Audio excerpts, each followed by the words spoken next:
Good evening. Welcome to the April 13th meeting of the Aiken City Council. If you're inclined, please rise for the invocation followed by the pledge. Almighty God, our Heavenly Father, send down upon those who hold office in the city of Aiken the spirit of wisdom, charity, and justice, that with steadfast purpose they may faithfully serve in their offices to promote the well-being of all people. In your name we pray. Amen. Chief, would you please lead us in the pledge? Good evening, Mayor, Council. I pledge allegiance to the flag of the United States of America and to the republic for which it stands, one nation, under God, indivisible, with liberty and justice for all.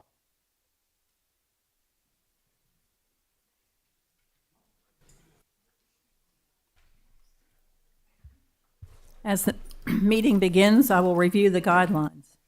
Meetings are public forums in which many opinions are expressed and the business of the city must be conducted. As such, discipline, honorable, and professional decorum is paramount. Courteous and respectful communication is required. There should be no disruption from the floor while council members or members of the public are speaking. Anyone wishing to speak must be recognized so that we can retain order as we conduct the business of the city, and all comments can be put into the record. During public hearings, all questions and statements from the public shall be directed to the chair. If you wish to speak, raise your hand and I will recognize you. Please approach the podium and state your name and address. In order to allow an opportunity for everyone who wishes to address council, speakers should limit their comments to the subject being discussed. Each speaker will be given 5 minutes to address an issue and may only address an issue once unless questions from council are posed to the speaker. During the non-agenda public comment section, each speaker has 3 minutes and can only speak once. We now move to additions and deletions to the agenda. I recognize Mayor Pro Tem Cabral for this item. Thank you, Madam Mayor. Hello, everyone. We're glad you're here this evening. Hope you had a good week. It was beautiful weather, and it seems like it's going to be like that. Madam Mayor, there are no additions or deletions, so I move to accept the agenda as it was printed. Thank you so much. Do I have a second, please? I second. Councilwoman Diggs made the second. All those in favor? Thank you. The minutes were provided to council for review prior to the meeting. Is there a motion for approval of those minutes? So moved, Madam Mayor. Councilman, thank you. Councilman Waldo made the motion, and a second from Councilwoman Diggs. Thank you. Any comments or changes? All those in favor? Thank you. There are 4 presentations tonight. The first is a proclamation for Child Advocacy Center for Child Abuse Awareness and Healing Day. Councilwoman Diggs, will you read the proclamation, please? With pleasure. Whereas children are Aiken County's most precious gifts, their tender spirits and boundless potential illuminating our community's future, and whereas the invisible wounds of child abuse and neglect, silent scars on young hearts and minds, can fracture a child's sense of safety and wholeness, and compassion, coordinated healing restores what has been broken. And whereas the Child Advocacy Center of Aiken County has tenderly guided 626 children and families through 2025 alone on their journey to wholeness, offering forensic interviews in safe, playful rooms where children's voices are finally heard without fear or repetition, gentle medical exams that heal bodies while documenting truth, and trauma-focused cognitive behavior therapies that mends shattered emotions, reduces PTSD, and helps children reclaim joy, laughter, and trust.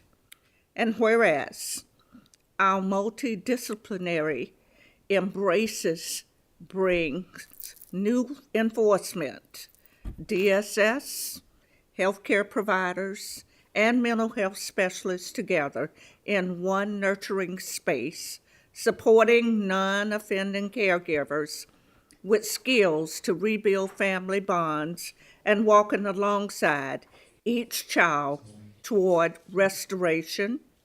And whereas protective factors, loving relationships, resilient parenting, community connections, and practical support create the fertile ground where healing takes root and children flourish once more. And whereas April 21st, 2026 dawns as Child Abuse Awareness and Healing Day in Aiken County, inviting us to honor resilient survivors, celebrate gentle protectors, plant pinwheels as symbols of reclaimed childhoods, and embrace healing-centered events, education, and advocacy. And whereas when we heal children, we heal our community, cultivating safe homes, thriving schools, and neighbors who listen, support, and nurture wholeness. Now, therefore, I, Teddy Milner, Mayor of the City of Aiken, do hereby proclaim April 21st, 2026 as Child Abuse Awareness and Healing Day throughout Aiken, calling upon residents, businesses, schools, and faith communities to join the Child Advocacy Center, wearing blue, planting pinwheels, and holding space for every child's healing journey back to wholeness. And this is signed by our Mayor, Teddy Milner, and our entire City Council.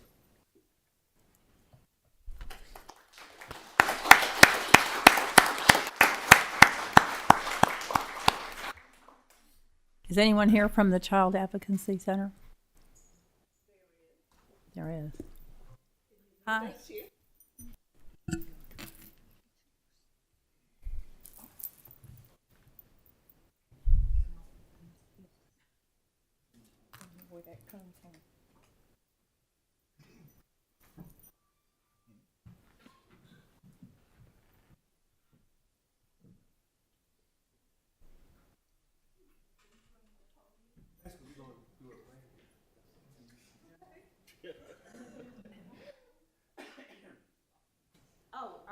I am a board member of the Child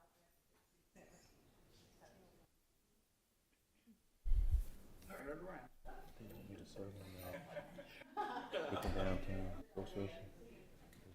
Here that we're not supposed to normally have that edge of water.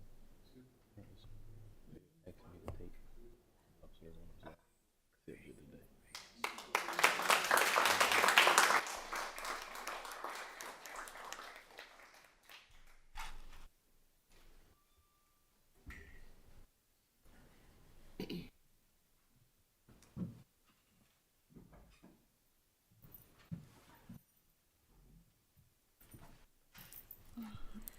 The second proclamation designates April as Fair Housing Month. Councilwoman Price, will you read the proclamation into the record, please? Thank you, Mayor. This is a proclamation designating April as Fair Housing Month. Whereas April 26 marks the 58th anniversary of the passage of the U.S. Fair Housing Law, Title VIII of the Civil Rights Act of 1968 as amended, and whereas the law enunciates a national policy of fair housing without regard to race, color, creed, national origin, sex, familial status, and handicap, and encourages fair housing opportunities for all citizens. And whereas through the years, we have made great strides in opening housing markets, giving all Americans an equal opportunity to live wherever they choose. And whereas housing discrimination, although less obvious and pervasive than in years past, still exists.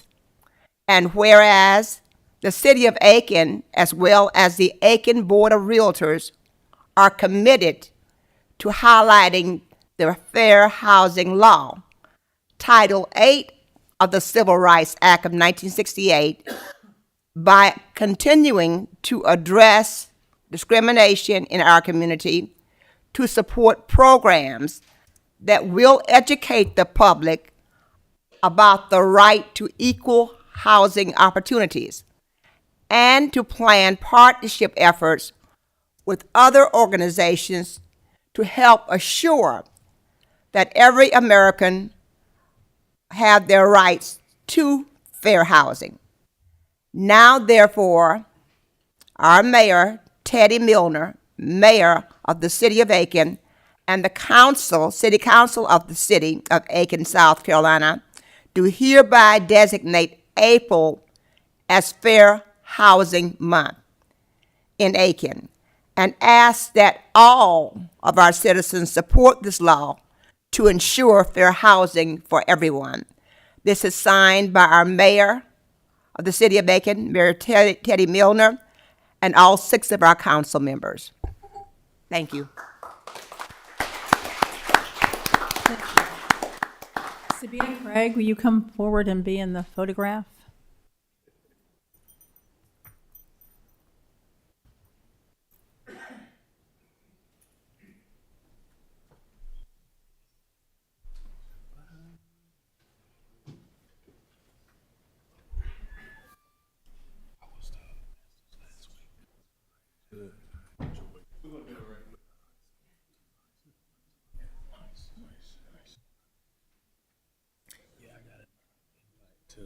Club Magnolia.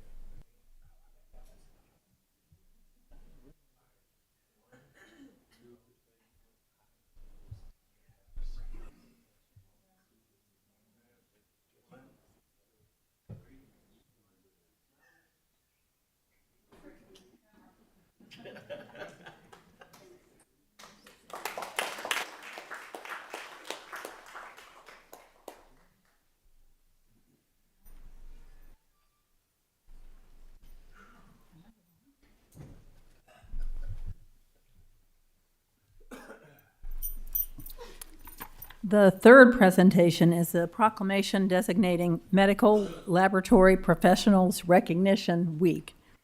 Mayor Pro Tem Grohl, would you read this, please? Yes, Madam Mayor, I'd be happy to.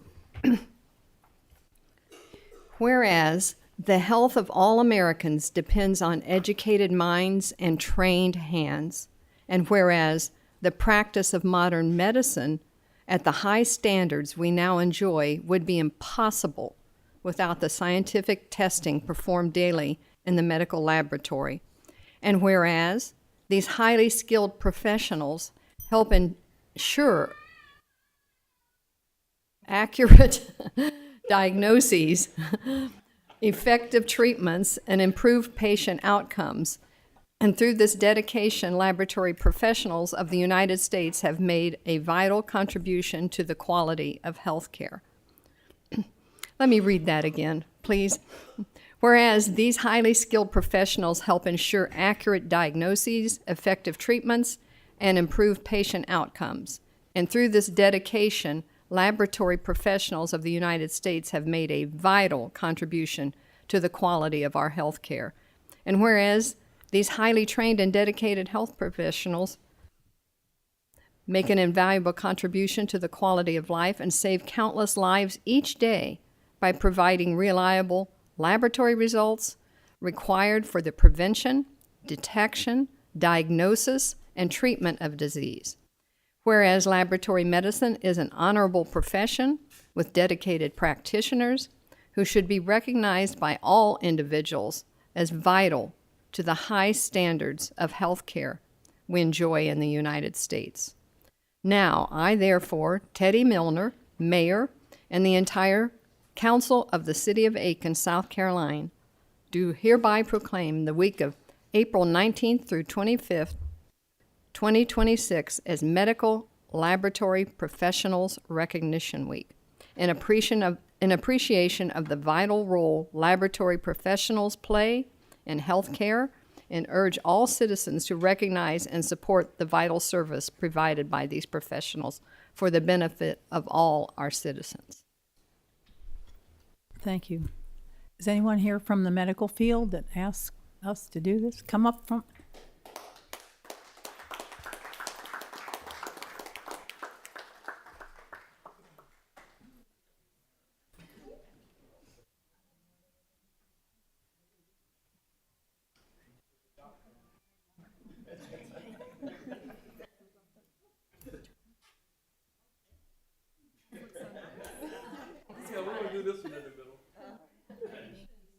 See that.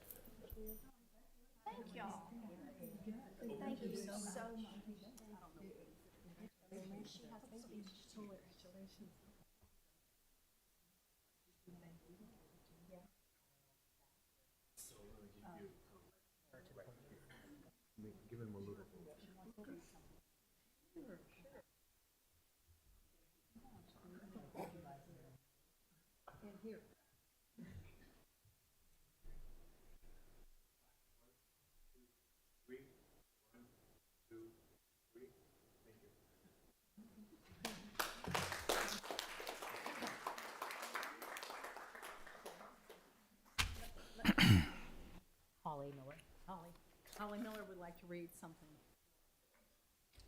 Good evening, Mayor and members of the Council. My name is Holly Miller, and I am a clinical laboratory scientist. Most days I work behind the scenes in healthcare, which is fitting because that's exactly where the laboratory lives too. Behind every diagnosis, every hospital stay, and every life-saving decision, there is a clinical laboratory. Clinical laboratory professionals generate the data that drives an estimated 70 to 80% of all medical decisions, making their work one of the most influential forces in modern healthcare. From detecting infections and chronic diseases to guiding emergency treatments and monitoring patient progress, these highly skilled professionals deliver accurate, timely results when it matters most.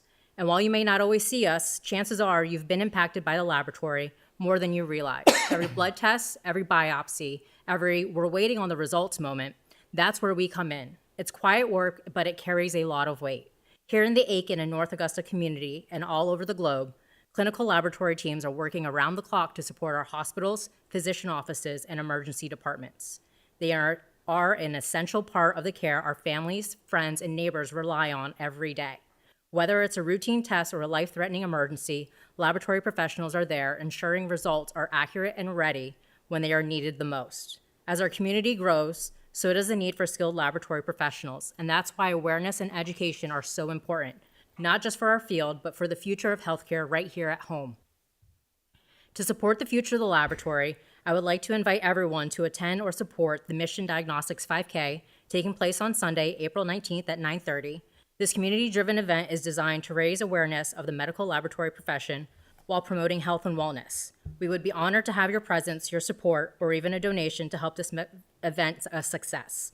Proceeds will benefit the Medical Laboratory Technology Program at Midlands Technical College, helping to educate and prepare the next generation of laboratory professionals who will serve communities like ours.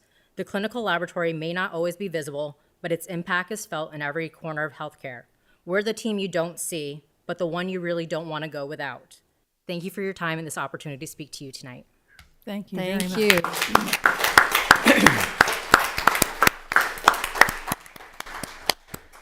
When is the run? On Sunday? Boyd Pond Park, Okay. And what time? 9:30. All right. Thank you.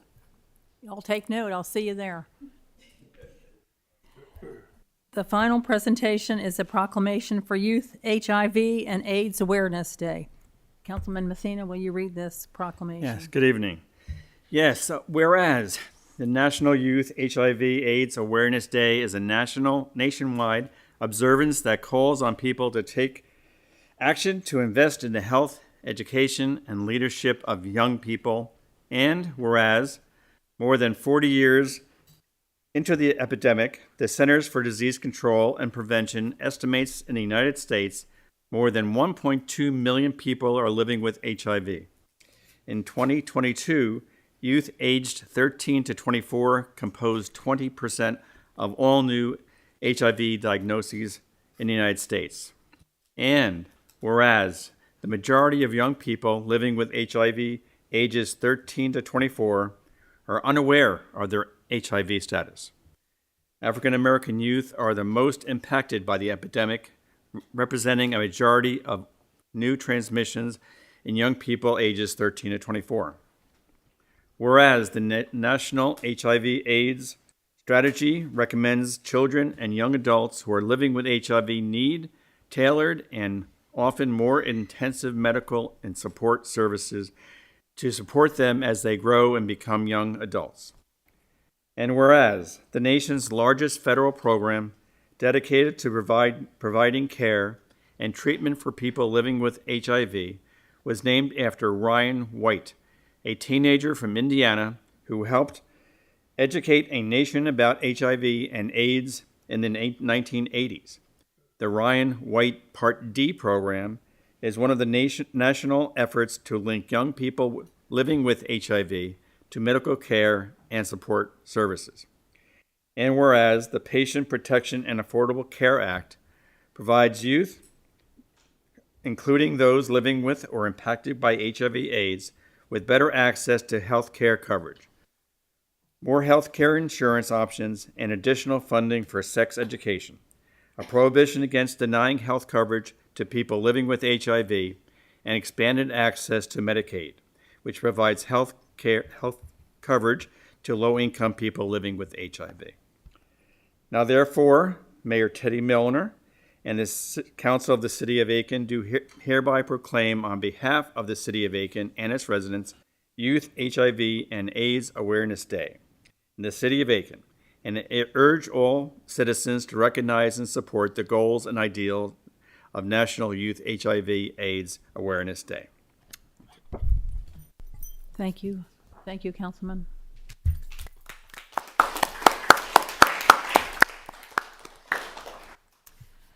Now we open the floor to public comments on non-agenda items. Comments that are limited to 3 minutes per speaker and for a total of 30 minutes. Yes. Good evening to you. Good evening, Madam Chair and the members of the council. My name is Laminia Nivens. I'm a resident of Graniteville, South Carolina. I live at 134 Church Street in Graniteville, South Carolina. And the reason for me and other members of my community organization for our attendance here this evening is because we saw an article in the paper stating that the intention of the Housing Authority is to use funds from selling the properties out of Graniteville for the rebuilding of Harn Village. And we think this is greatly unfair. Members of our community and former members of our organization were the catalyst for getting the grant money to have the properties installed in our community. The grant funds that came from the federal government built the projects in our community, as well as made improvements from different properties, and also allowed some of the community people to be able to sell their properties to the Housing Authority. We understand that the funds were given to the city to be allocated through the Housing Authority because we did not have a municipality or any other type organization that could actually receive those funds. And therefore, the Housing Authority has operated these apartments for the last almost 50 years. However, it's a big plight to our community. We have all these abandoned houses, the broken windows, the broken down doors, the trash that's being compiled from people just staying in and trespassing on the properties. And it's also been terrible to the people that like myself that live in the community because none of our properties are safe. because of the fact that there's so much abandonment there. And we just think that it's very unfair to our community to use these funds to flourish another community instead of dedicating them back to our community. There's so many things that can be done in our community to help improve it, even if these properties are sold. And we just want that to be on the council's mind before they make any type of decision. Thank you. Thank you for your comment. Anyone else? Do you want to say anything about? Do we have any say-so over? I will say, first, I know the city does not get any money from the, related to this. What is being asked of the city, is that the council consider a resolution to allow that. That is not going to take place until the delegation, or members of the delegation meet with the Housing Authority. I know Senator Young has questions, and I do not know yet when that's going to take place. So it's somewhat up in the air. So that's really where things stand. But the city doesn't receive receipts or revenues.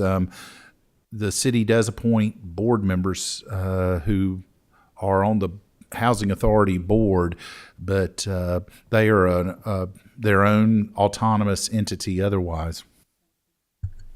Thank you for that. Yes, ma'am. Sorry. In the Burgundy, did you raise your hand?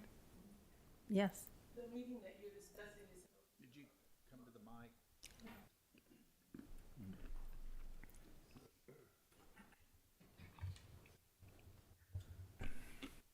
Good evening. My name is Annette Leggett-Gilchrist, and is the meeting that you're discussing, is it open to the public, the one with the delegates in HUD, Housing Authority? I don't know. I'm not the delegation is setting that meeting up, and I would encourage you to phone the delegation office, and I can give you the phone number, and they can provide that information to you. I'm not sure even what day or time yet that's been scheduled. Okay, thank you. Thank you. Did you? Yes, hi. Good evening. Good evening, Mayor and council members. My name is Mary Anton, and I reside at 212 Box Elder Drive in Aiken. I have been the chair of the Aiken County Homeless Coalition for the past 3 years. As many of you already know, the Salvation Army recently commissioned an extensive survey, data collection, mission planning study. It was run by an independent company to evaluate the needs of the community and to identify possible solutions for any unmet needs that they might find. I want to share with you one set of statistics that, while I was not totally surprised about it, I was still shocked to see it on paper. In the city of Aiken, 18% of the total households fall below the poverty level. With the recent steep rises in just about everything, especially housing costs, these households are finding it more and more difficult to avoid homelessness. If this wasn't a wake-up call by itself, the study also identified another group of residents in our community that are finding it particularly difficult to keep up with the bare minimum costs of housing, food, childcare, transportation, healthcare, technology, and taxes. This category is called the Asset Limited, Income Constrained Employed, or ALICE for short. These households earn above the federal poverty level, but do not make enough to afford basic living expenses in our community. ALICE includes people who work full-time or have multiple jobs, pay taxes, do not qualify for many assistance programs, and still cannot cover basic essentials.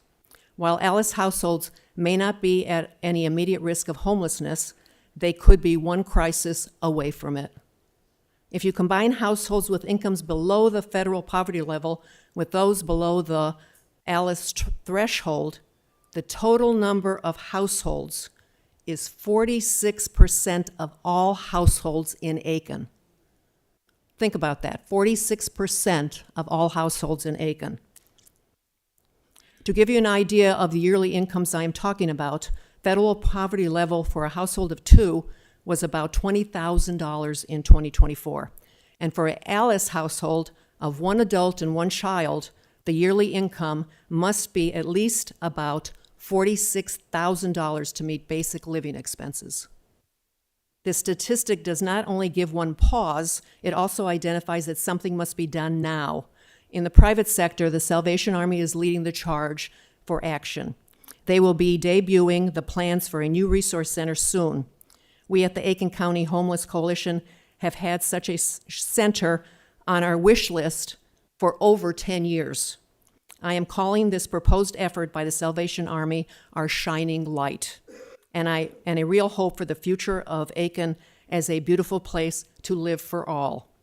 The support it will provide for those in greatest need in our community is a step function forward from where we are today. If everyone in our community would help a little, I would not have to be here imploring people to help. Thank you. Thank you. Thank you very much.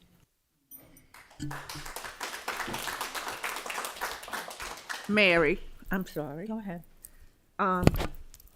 You realize the city of Aiken gave $400,000 toward that effort for the shelter. And I think we gave the Homeless Commission, did we give y'all $25,000? $25,000. Okay, all right. And $75,000 to the neighborhoods. Okay. Council of Neighborhoods, yep. Councilman. Okay, thank you, darling. Thanks for the information. Kirk, good evening. Kurt Johnson. Hello, everybody. I hope you had a good week from the Masters. Kurt Johnson, 114 Brewster Way, Aiken. Some of the things I want to talk about tonight, we can always paint a rosy picture around everything that we do. We can talk about the Salvation Army. They are an excellent, excellent program. But even when they get the money for that, it's still going to take it 2-3 years down the line before the facility gets built. Right now is the time that we need to start making the changes here in the town. We are still having our some people that are really striving and making progress. In fact, I had a gentleman today that we put in to assisted living almost 8 months ago, and he is thriving, and that's the kind of things that we want. Yes, I go out on the streets every day, and I can say, yeah, we've got this many people out here, but it still doesn't help when we have no place to put them. Okay, but like Mary said, we've got people that are working 2-3 jobs, living in hotels. Last week was bad for them because they got kicked out of the hotels. So we have to come up with a better plan for next year. Lex and I and the churches are going to work on this, but we just want you to know that we've got things coming down the line, and we're expecting the help of the community, the city, which you've all done good for, but we can't pat ourselves on the back yet. We have not put a dent into the situations that we're in. We're coming up on hotter months. That means that we're going to need more water, more cooling stations, and things like that. Well, let's see, what else can I talk about for 40 seconds? The community is really starting to step up. They're starting to see what we have seen all along, and their eyes are being opened. They're not just looking this way, they're looking out. So we are getting phone calls because they're seeing people sitting on the sidewalk or something, and they're calling us so that we can go out and start working with them. So that's pretty much what I've got to say. I'm going to give you guys a break. Have a blessed night. Thank you, Kirk. Yes, Lon. Excuse me, if you don't mind. And thank you for your remarks. We thank you for what you're doing. But as I listen to you and others speak about the issues we're having with our homelessness in Aiken and surrounding areas. Right. The first, and I'm a straight up girl, okay, and I'm going to ask straight up questions. My first inclination comes with, who else are we talking to? Are we writing letters? Are we calling? Now, no, let me finish. Yes, ma'am. Our county council, our state, our federal folks, and letting them know, are writing letters to let them know what we are we trying to do. But most of all, I want to hear from you. This is not a meeting, okay? Because I know we've got time here, but I just want to know 3 things you think that we should be doing as a city council that we're not doing. Well, it's not so much just You all. What first? We got people that are walking the streets. Okay. Okay. They trespass. They go to jail for 15 days. They get out.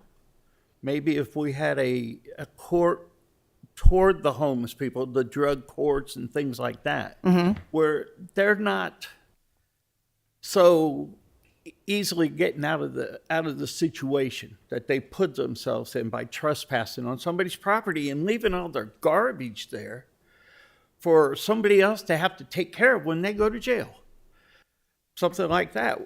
I'm talking to the public defender and the judges about that. That's one thing that we can do. Another thing is, just like tomorrow, we are starting the Clean Up Aiken thing, which Lex will talk about. And that's a good thing. If you see people out there, like I said, if you see them, contact us. That's what we're here for. That's why, with the city's help, we are able to start working some things into making them more responsible for what they're doing. We don't want this just to be about the homeless. This is about our community. And that's why I always come up here. We are not advocating for more homeless people or unhoused people or whatever you want to call them. We are here for Aiken. And I want to be responsible enough not just to say, poor people, because you got bad situation. First, we got to find what the root cause is in that as well. So what can the city do? Just keep on backing us up. When we come up with something, we need to be able to know that you got our backs, because we got your backs. Like you said, you're a straight up girl, I'm a straight up guy. I will not throw punches. I'll say it right as it is. So the thing that we need from the city is just to have our backs and let us take care of the things that we can, and you just back us up. Kirk, one of the things that you said to me some time ago, and this all deals with funding, that the bottom line is money, whether it's money to have improvements on those dwellings that are unoccupied, or those things of that nature, and how can you network with companies or whatever to bring. You've asked me that question, and that is how we need to start helping in a way. If we know of someone that can, and I know there are others that have already provided some help, but in other ways as well, we need to share that to a key source. Yeah, that's a big thing. And I can find jobs for just about anything. Right. But transportation, we run into the transportation situation. I know there's things going on here with the transportation, and I'm praying it gets better. But that's one of the big things that we have right now. How are we going to take these people from point A to point B when their job is, say, 5 o'clock in the morning to 4 o'clock in the afternoon? You're not running taxi services. The buses aren't running. How are we going to do that? We're going to have to figure out a way to get these people to the jobs that are available. We got a big data center coming up. That's going to take a lot of people. We can get these people there. They could be laborers, or maybe some of them are very intelligent and could do other things, but we can get them to jobs. Okay. Anything else? Thank you. Thank you for your response. Thank you. Yes, Lex. Good evening to you. Good evening, Council. Mayor, Lex Berry, pastor C4 Impact, 1526 South Boundary Avenue, Southeast. I just wanted to update you on a couple of things and answer some of your questions, Councilwoman Price, regarding to the things that we're doing. First of all, we're thankful that this month in April marked the 1 year that we've had our location at 316 Greenville Street that has been open for 1 year, housing people since then. We also celebrate this month because we did open up an additional house that we were able to negotiate with a property owner. So we were able to open up 3 more beds for that. And we've already got that house full. So it doesn't take very long. And to your point, we are asking and working deals with landowners, property owners, and so forth, saying, hey, can we negotiate it where we become the tenant, the C4 is the tenant, and that way we pay the security deposits. And so the individuals then, that obstacle is removed. And of course, then we hold the accountability, the training, and so forth, and the support those individuals need in order to get out of the cycle that they're in. So we're continuing to look for that space. We also have one that's being currently renovated that will probably open by midsummer that we will be able to add more. And that's going to be a house for females that we're going to be put there, and possibly mothers with a child as well. So the space will allow for that. And the house that we just opened, we have 3 men there, which is suitable there, and that's on Sommer Avenue. Again, we continue to look for these places that will suit with the budget that we have. Tomorrow, we will be collaborating with Clean Up Aiken to clean up from, I think is it Troy? What is Trail? It's 78. I don't know the areas as well. I've been Charleston Highway, yes, we're going to Charleston Highway. So we'll be doing that tomorrow morning. We're bringing a crew of 10 people, 10 individuals from C4 to that, in a mix of folks who are housed and unhoused. That will be part of our team that we will supervise to do the cleanup. And then we have another cleanup on Gregg Highway of a visible encampment that's an eyesore, but we'll be going there on Saturday, and we'll be collaborating with New Spring Church to get that cleaned up.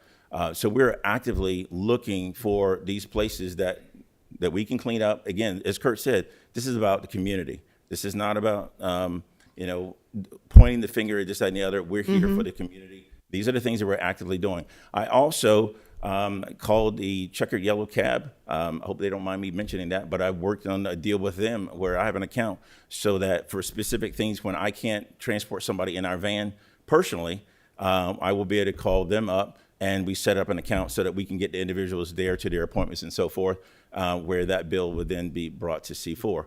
Of course, as Kurt said, it does take funding. I thank you for the blessings that the churches have come around us to give us support.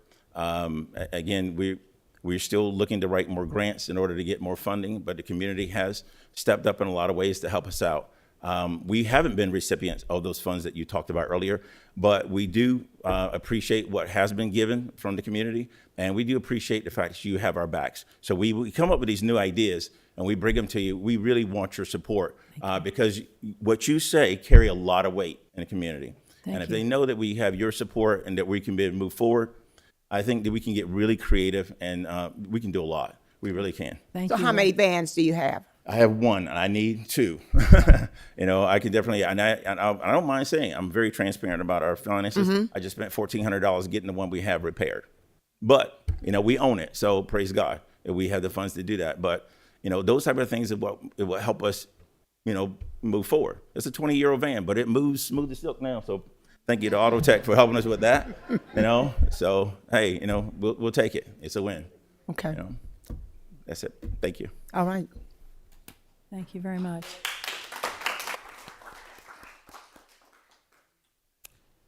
Anyone else like to speak? Okay. Thank you. We'll now move to approval of the consent agenda. Mr. Beedbo, will you please read the titles of the items on the consent agenda into the record? Thank you, Mayor. Yes, we have we received no comments from the public to remove these items off of the consent agenda for individual discussion. We have 3 items. First is an ordinance to annex certain property located at 1620 Richland Avenue East and zone the same general business GB. Second is an ordinance to annex property located at 1886 Huckleberry Drive and to zone the same residential single-family RS-15. And the final one is an ordinance to annex property located at 1125 Conger Drive and zone the same RS-15 residential single-family. Those are the consent agenda items for this evening, Madam Mayor.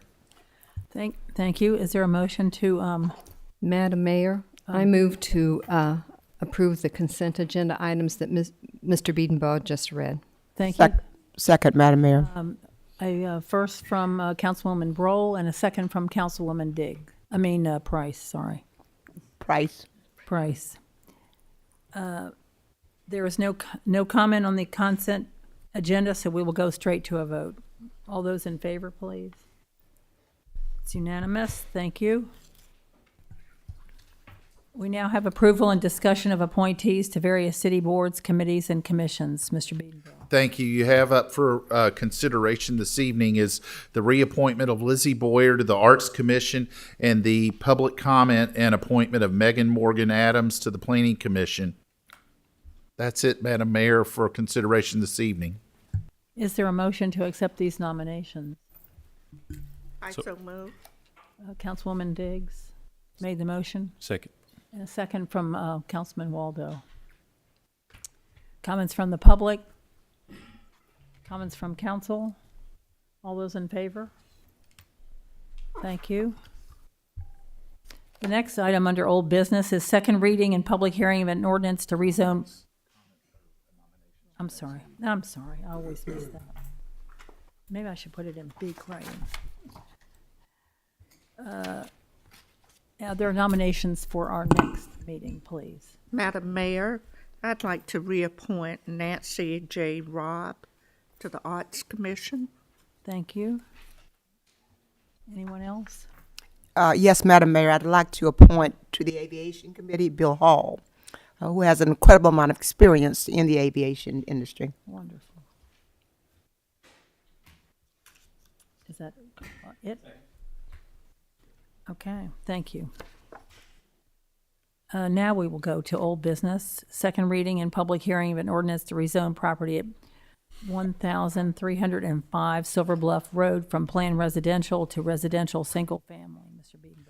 Thank you. This is an ordinance amending the zoning of property located at 1305 Silver Bluff Road from PR Plan Residential to RS10 Residential Single Family.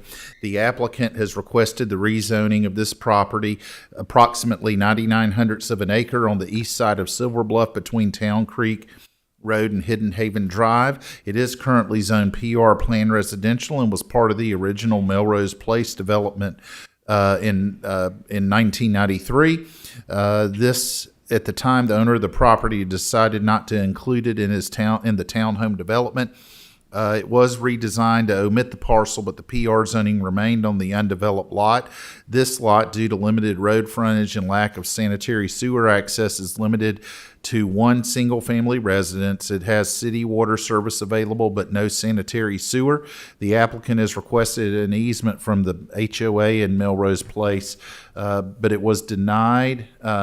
Do we have some updated information, I believe, today? I'm going to defer for a moment to the planning director, Ms. Moultrie.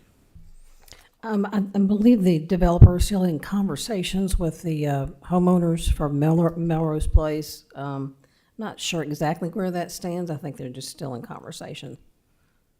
Thank you. That being said, it can always be served with a septic system should sewer not be practical. And those present at the Planning Commission's March 10th meeting unanimously voted the rezoning to RS10 residential single family. Council heard this and approved it at first reading March the 23rd. Thank you. And it's before you for second reading this evening. Thank you so much. Is there a motion to accept this? I so move, Madam Mayor. Councilwoman Broll made the first motion. And a second from Councilman Waldo. Comments from the public? Yes, would you like to come up?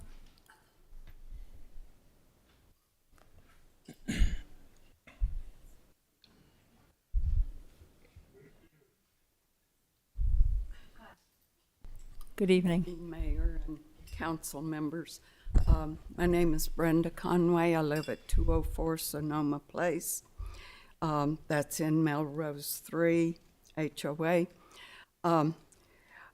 We would like to have in writing indemnification from liability if we grant the developer access to the sewer and the sewer either gets damaged during construction or proves inadequate for the added volume, then we do not want to be held liable either as an organization, the HOA, or individual homeowners.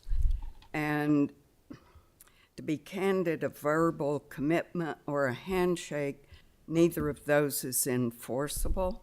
So we would be grateful if we could get in writing from the city that if something goes wrong, we will not be held liable. And there is precedent in Aiken County for an HOA being held liable for damage to a sewer from new development, new construction. When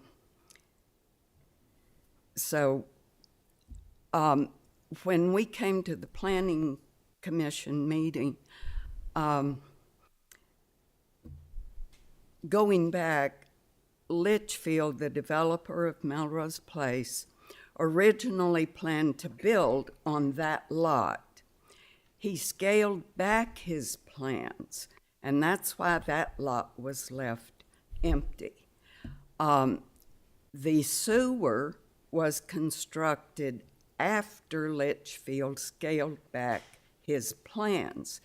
So it's logical to believe that the city did not build a larger sewer than what Litchfield intended to build. They built for what Litchfield said he then intended to actually construct. And that's why we are concerned about adding even one new home, because these are two tiny little streets. There are 8 homes on Rutherford Place and 11 on Sonoma. So even one new large home can have an impact. Thank you. Thank you.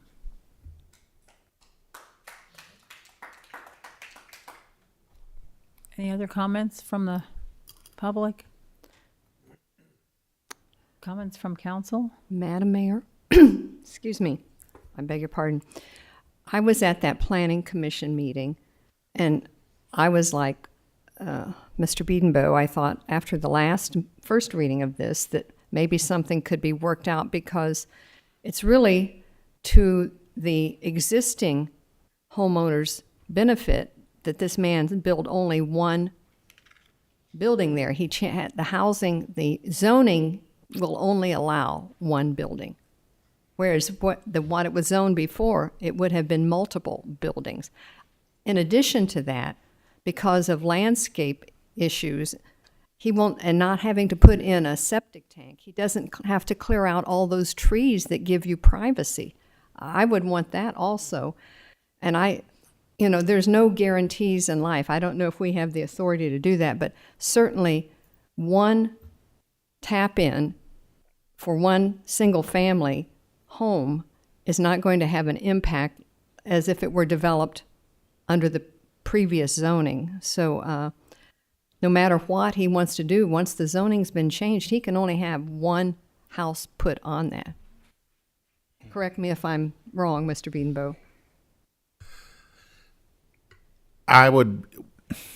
Well, I would want to defer to the city attorney and the planning department to confirm that, but I believe with the current zoning for RS, if it's zoned RS10, it would limit it to one residential structure. That's correct. And I see that Mari is agreeing, but yep, so one structure for residential use would be allowed on this 1 acre, almost 1 acre lot.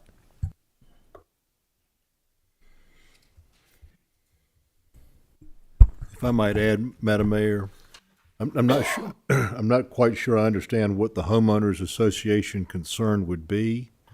If they were to grant an easement to the developer to allow him, excuse me, to tap into their sewer line, any construction that would occur on that sewer line would be made by the builder himself.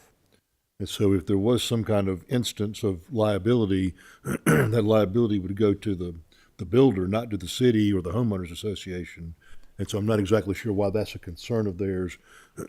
To address the indemnification, all of council has been briefed before, but state law prohibits city council from indemnifying anybody. It creates an opportunity for there to be unlimited liability against the citizens of the city of Aiken, and our state constitution does not allow you to do that. Thank you, Mr. Smith.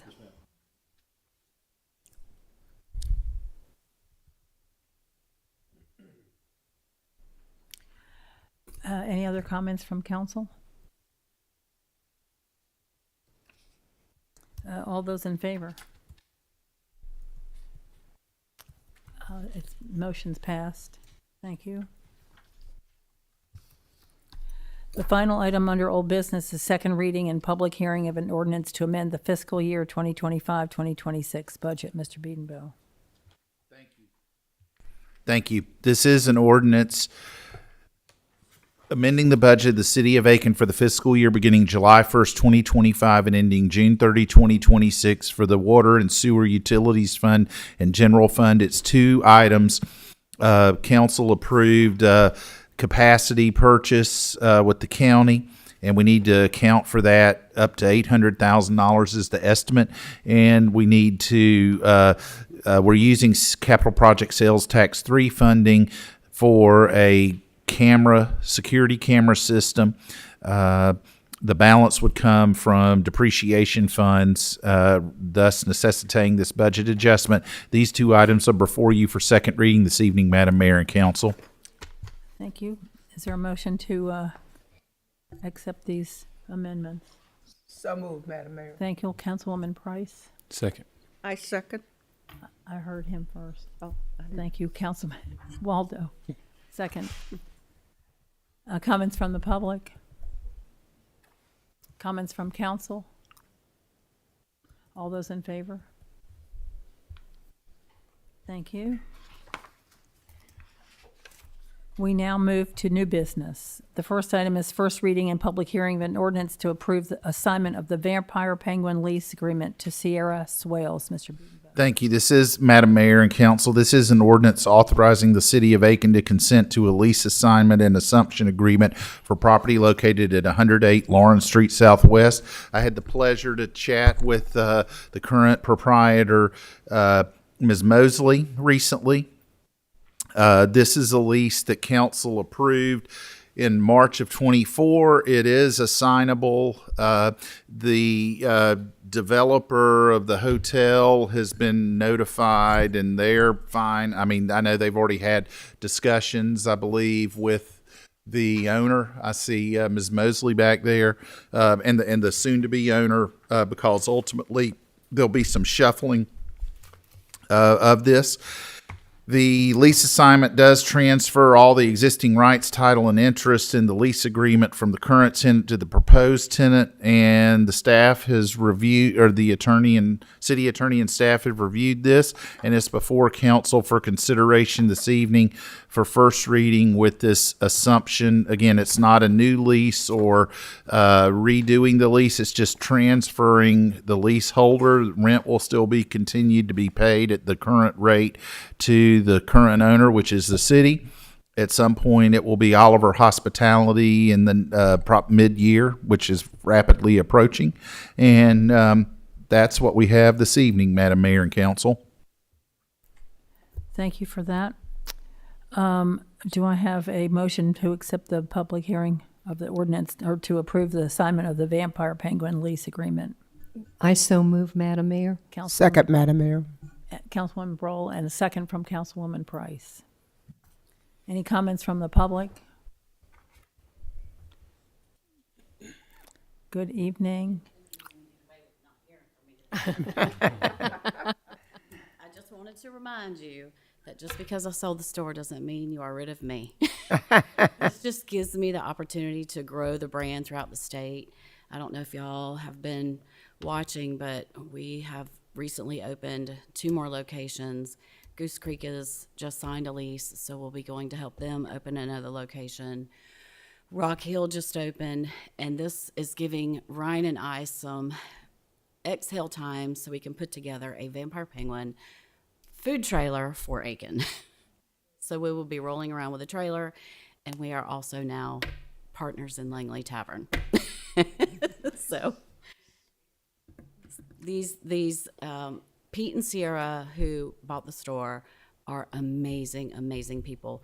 We prayed about it. We asked the Lord to bring us the right people. We went through probably 15 people that were interested in purchasing the store. And I just didn't feel right until they came. And when they showed up, I mean, they're so easy to get along with. They just slid right in. They have 4 teenage children, so please pray for them. Yeah, and they're just really, really good, patient people. And I think they're going to be able to take the store and grow it even further than what Ryan and I was able to do. So you've got a really good group that's moving in. But I appreciate it. Thank you. But I will still be around because the spa is still mine. Thank you. All good news. Any comments from council? I have a comment. I just want to say to you that when you look at where you started and how you've managed to really grow a small business that's turning into extreme success, just wish you well as you continue to grow. And obviously you're praying to the higher power saying, enlarge my territory. And that is what is being done. Good. Best of luck to you. Blessings. Madam Mayor, if I may add on to what Councilwoman Price said, thank you for all you've done. I know you love Aiken. I know that will be very successful in everything that you put your hand to. So I'm glad we're not going to be saying goodbye to you. You'll still be around. No. Thank you. With that, all those in favor? Thank you. Unanimous. Congratulations. The next item under new business is first reading of an ordinance to certify property located on the 1000 block of Richland Avenue East as a textile mill site. Mr. Beedenbow. Thank you. It is an ordinance to certify certain property located at the northeast intersection of Richland Avenue East and Marlborough Street Northeast and bound on the north by Barnwell Street and on the east by Orangeburg Street Northeast, and further identified below as a textile mill site under the South Carolina Textiles Communities Revitalization Act, Title 12, Chapter 65 of the South Carolina Code of Laws 1976 is amended for the purpose of allowing the owner and or developer to qualify for state income tax credits. This is the property that the Richland Avenue Partners owns, and it is expected to be approximately $40 million investment upon completion. Since textile-related endeavors occurred on site, the development may be eligible for income tax credits from the state of South Carolina under this act. Part of their potential eligibility includes council consideration of passage of a certifying ordinance. We've received documentation from Lower Savannah Council of Governments and attorney Rick Reams of a law firm in Columbia and about their potential eligibility. And this is for council's consideration this evening, Madam Mayor and Council. Thank you again. Is there a motion to accept this? I so move. Councilwoman Diggs made the motion. A second from Second. Councilman Waldo. Comments from the public? Comments from council? All those in favor? Thank you. It's unanimous. The final item under new business this evening is first reading of an ordinance amending the loan agreement with the U.S. Department of Housing and Urban Development for the Pinecrest Sewer Project. Mr. Biedenbrough. Thank you. This is an ordinance authorizing the City of Aiken to accept an amended loan agreement from the United States Department of Housing and Urban Development for funding of the Pinecrest Sewer Project 2025. This would take some of the funds from the initial loan from 2022 to we will still be doing some upgraded work along the farmers market corridor, but some of this money, we've amended the loan application to do this sewer project and do some improve the housing stock along Pinecrest near the resource center, the old Pinecrest school.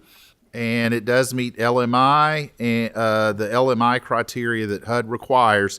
And we need to consider this ordinance so that work can take place, and it is before you for consideration this evening. Thank you. Is there a motion to accept this? So moved, Madam Mayor. I second. Thank you. Thank you. Councilwoman Price, and was a first and the second from Councilwoman Diggs. Comments from the public? Comments from council? I'm just going to say that this is long awaited, and Teresa's looking at me smiling, so she's ready to shout. But we're so happy that this is coming on both District 1 and District 2. Gil, you agree with me there?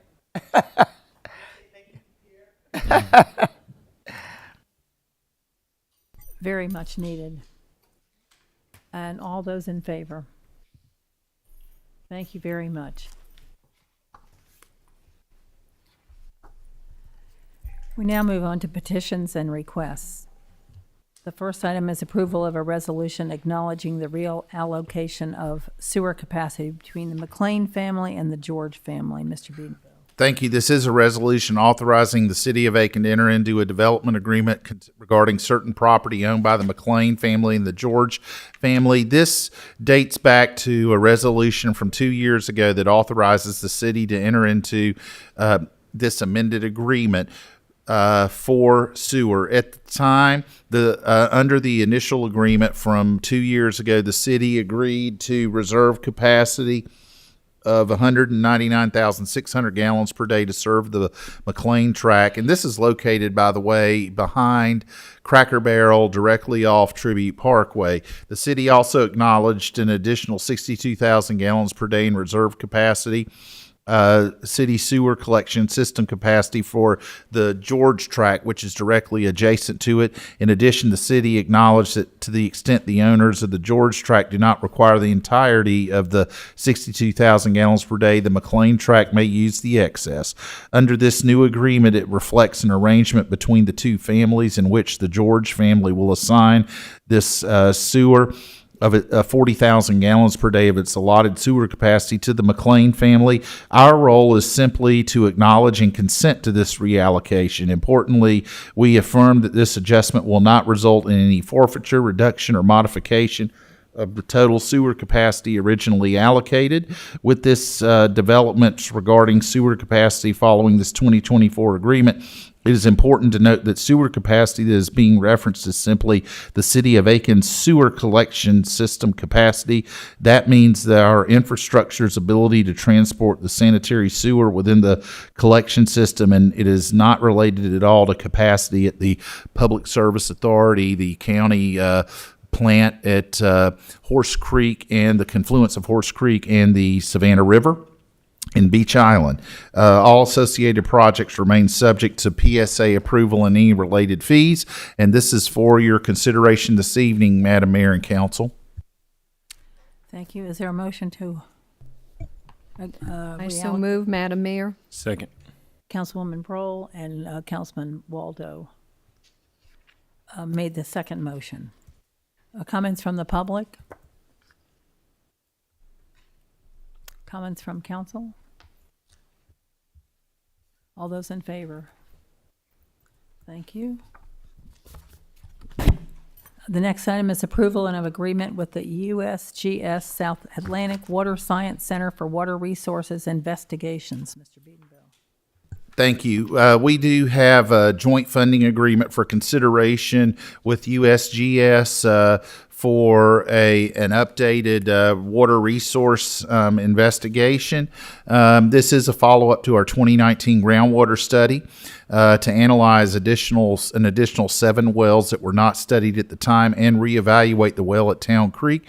The data will add additional details to our groundwater flow model to help our staff understand better how groundwater flow pathways and recharge. And we recommend this leveraged funded approval. Madam Mayor and Council, is before you this evening. Thank you. Is there a motion to accept this? So moved, Madam Mayor. Councilman Waldo made the motion. Go ahead, Pete. And a second from Councilman Messina. Comments from the public? Comments from council? All those in favor? Thank you. The next item is a resolution authorizing amendment of the Water and Sewer Service area boundary and transfer of territory from the Beach Island Water and Sewer District to the City of Aiken. Mr. Beedenville. Thank you. This is a resolution authorizing the City of Aiken to enter into an agreement with the Beach Island Rural Community Water and Sewer District for the purpose of amending the service area boundaries for the provision of water and sewer services. What this entails is a small potential transfer on the western edge of Woodside Plantation to the City of Aiken. Beach Island currently has 0 water or sewer infrastructure within this area and has no plans to extend service there. Incorporating this area into the City of Aiken system would enable the connection of existing dead-end lines on Silver Bluff Road near Beaver Creek with those on Steeplechase Road within Woodside Plantation.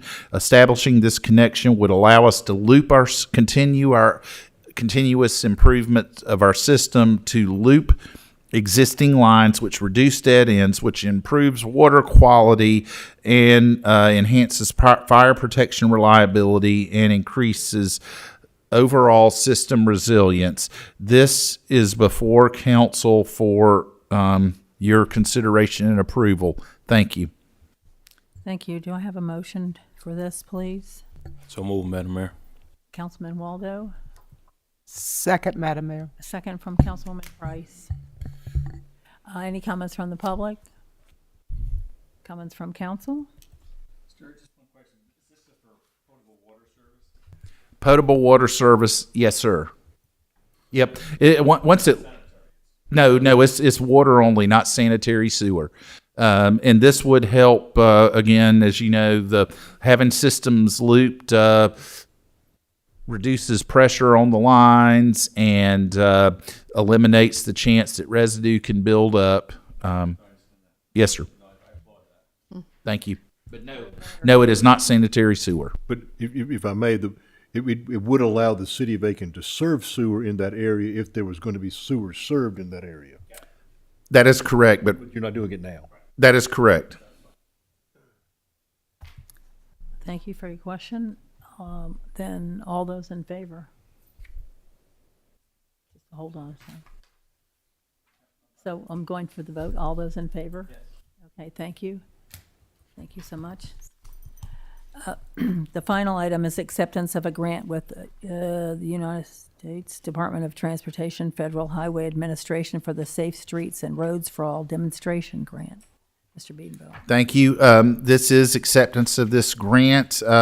We, as you know, received the Safe Streets for All grant. That was after we adopted the action plan in March of 2025. The grant was $800,000 and required our match of $200,000 funded by plutonium settlement funds. This grant will fund demonstration activities to establish safer spaces and higher visibility for pedestrians and reduce traffic speeds while maintaining capacity for traffic. Examples of this may be completed include high visibility crosswalks, pedestrian countdown signal heads, and other potential DOT approved modifications within the following corridors: Whiskey Road between Pine Log and Chucker Creek, York Street northeast and Lawrence Street northwest as they approach Rutland Drive and Aiken High School, and a 12-block area of our downtown identified as a high injury network. And this is before you this evening.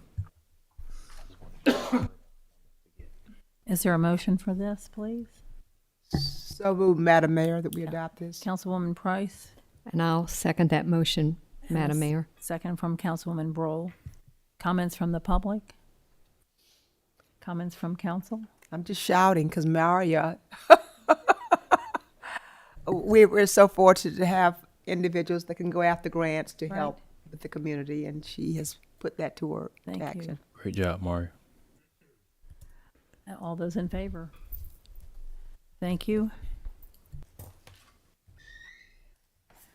We will now open the floor to public comments on non-agenda items. Comments are limited to 3 minutes per speaker and for a total of 30 minutes. No takers. Okay. We will move on to your items from Mr. Beedenbow this evening. Thank you. I just want to thank the staff for chipping in or for stepping in when I was absent last meeting, and that was very much appreciated. Illustrates our own staff resiliency. That they are. Thank you. We'll now move into an executive session. The executive session notice reads as follows. On Monday, April 13th, 2026, the Aiken City Council will go into executive session after the regular meeting pursuant to Section 30-4-70, parenthesis A, parenthesis 2, for discussion of negotiations incident to propose contractual arrangement and proposed sale or purchase of property. Specifically, number one, council will receive information regarding the potential conveyance of property owned by the City of Aiken in Vereen's Industrial Park. Number two, council will receive information regarding the potential conveyance of property owned by the City of Aiken near Mason Branch Road. And number three, council will receive information regarding the potential conveyance of property owned by the City of Aiken on Columbia Highway North, that is US 1. And four, council will receive information regarding the potential conveyance of property on Thoroughbred Run. The executive session will be held in room 315 over yonder in the municipal building at 111 Chesterfield Street after the regular meeting. Is there a motion to go into our executive session at this time? I so move, Madam Mayor. Councilwoman Brohl made the motion. I second. And a second from Councilwoman Diggs. All those in favor, please. Thank you. We will now move into executive session in room 315.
They're on.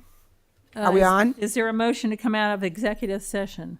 So moved, Madam Mayor, that we come out of executive session. Councilwoman Price made the motion, I'll second, Madam Mayor. and Councilwoman Broll seconded the motion. All in favor? Amen. Thank you.